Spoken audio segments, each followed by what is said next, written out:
The funny thing is, I was born and raised in Indonesia. Up to the age of 12, I lived there on Java. So my early roots were in Asia and not in Africa. But from the age of 14, I think, I had a big poster in my bedroom above my bed, which was the savannah of Africa, with all these elements, you know, the zebras and the lions and what is it, Cory bustard, and everything was there.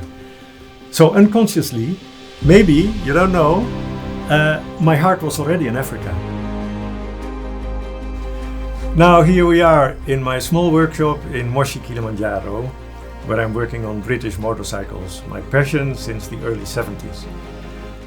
When I came to Africa first in the early 80s, I settled in Morogoro. Well, my first assignment in Morogoro was as a water engineer, working for a large-scale project for rural water supply. So that enabled me to visit all the northern part of Morogoro region, which is at least 5 or 6 times bigger than my Holland.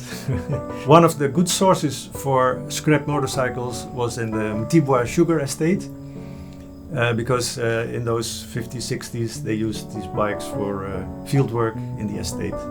And by the time I was in Morogoro, they were 20 to 40 years old, no longer on the road.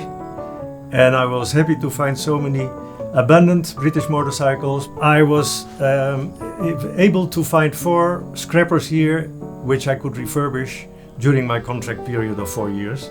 So the average 1 scrapper per year was my results there, and we made amazing trips throughout Tanzania, even to Kenya.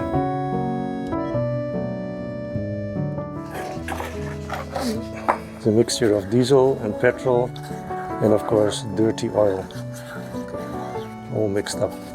So this is very tiresome, laborious work. Sometimes I have to redo the thread with dies. Of course, British thread of screws is different from the metric system. Since 7 years I am based in Moshi. In the meantime, I could collect 7 BSAs and 2 matchless motorcycles. The oldest one is from 1944 and the youngest one from 1971. I have 3 adult children in Holland. They're around 30 years old. And when I came to Moshi, it has not been on my agenda to start a new adventure, a new wife. Not at all. It came out of the blue, but it's one of the blessings, if I look back on it, that we met. We have a beautiful daughter. She's now almost 5 years old. She knows Daddy as the Karakana man. Unfortunately, her mother passed away after giving birth. So that is also the reality where I'm in. But I cherish the 2.5 years that we were together.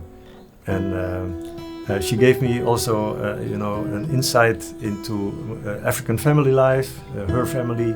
After my girl would be, let's say, a few years older, 7, 8, 9, I will take her on these trips. We also have a Land Rover 109, classic car from the early 70s. So we are already making our small trips around the mountain, to get her acquainted with what we have to offer here. I started to have this hobby since I was maybe 16 for, let's say, mopeds and motorcycles. And now I'm happy to be retired since about six months. So I can fully focus on developing not only the motorcycles themselves, which I do in this small workshop, but also to offer special services, inviting people, like-minded people, to come to Kilimanjaro and ride their favorite motorcycles all around the Kilimanjaro mountain. Like-minded people who would maybe never think of the opportunity to ride a favorite bike in this beautiful environment. So, as far as I know, I'm the only one who is offering these services in Africa, in the whole continent of Africa. And we are planning to start rendering these services in October, maybe even earlier, because I want to have a small fleet of at least 3, 4, maybe even 5 bikes, so that we can organize group rides. The standard package will be to go around the Kilimanjaro mountain in 4 days and then spending 3 nights on different spots while we circumvent the mountain. If there are people who want to have longer trips, then we will also focus on the Para Mountains, and even maybe the Usambara mountains.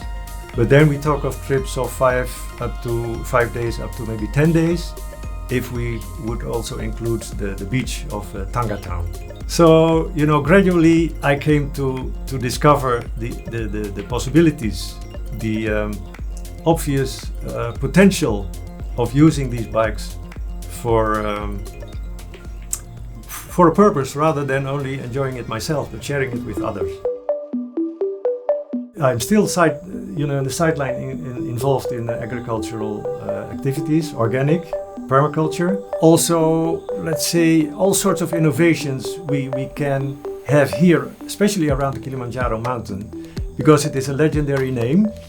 It is a beautiful, there's a variety of landscapes.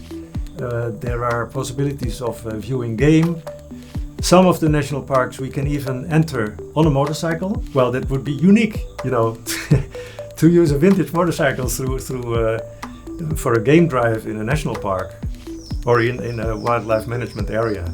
So the options are almost unlimited here in this Kilimanjaro region. I try to arrange my activities under an umbrella.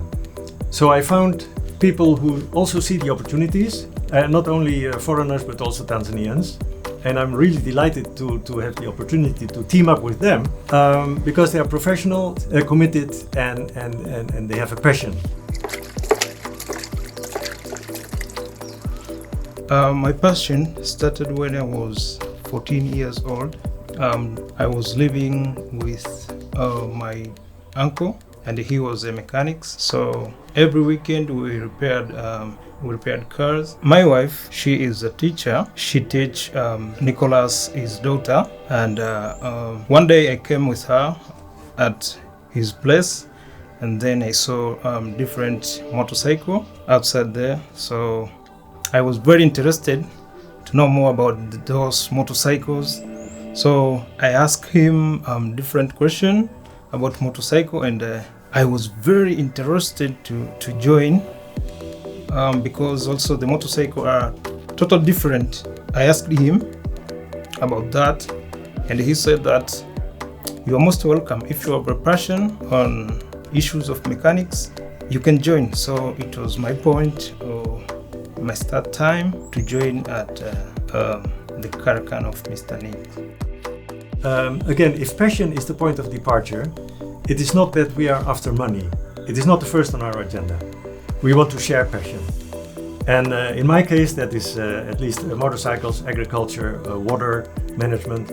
So I can combine, you know, the destinations I choose for my motorcycle trips, not only to see wildlife and game, of course that is part of it, but also visit projects about, you know, sustainability, in reforestation, for example. That's another subgroup. We have a task force. So that's what I want to do, to show the other side of Africa, you know, to do away with some of these, you know, one-liners about poverty and diseases and everything. No, Africa has so much to offer, and that's what I want to share. Come to Africa, see another version of Africa, which you will not easily find in the regular news outlets.